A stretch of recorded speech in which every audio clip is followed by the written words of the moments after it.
ఎంత కఠినమైన పరిస్థితుల్లో ప్రసాదం తీసుకోవచ్చు ఇప్పుడు చూద్దాం. మొదటిది, మన ఫ్రెండ్ ఎంతో ప్రేమతో ప్రసాదం తెచ్చాడు అనుకుందాం. మీరు వారికి చెప్తే అర్థం చేసుకుంటే ఓకే, లేదంటే వాళ్ళు బలవంతం చేస్తే ఫ్రెండ్షిప్ తెగిపోతుంది అనుకుంటే ఆ ప్రసాదాన్ని తీసుకొని ప్రే చేసుకొని తినండి. అది పాపం కాదు.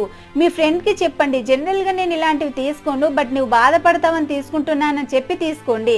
దాంతో వరకు అర్థమవుతుంది, నెక్స్ట్ టైం మీకు ఇవ్వరు. రెండవది, మీ ఫ్రెండ్ పూజ చేసుకొని ఇంటికి భోజనానికి పిలిచారనుకోండి, వెళ్ళకపోతే బాధపడతారు. అప్పుడు ఏం చేయాలి? నీకు వెళ్ళాలంటే వెళ్ళు, వాళ్ళు పెట్టింది తిని రండి, లేదంటే రాలేమని చెప్తే ప్రాబ్లం అవ్వదు అనుకుంటే వాళ్ళకి చెప్పండి.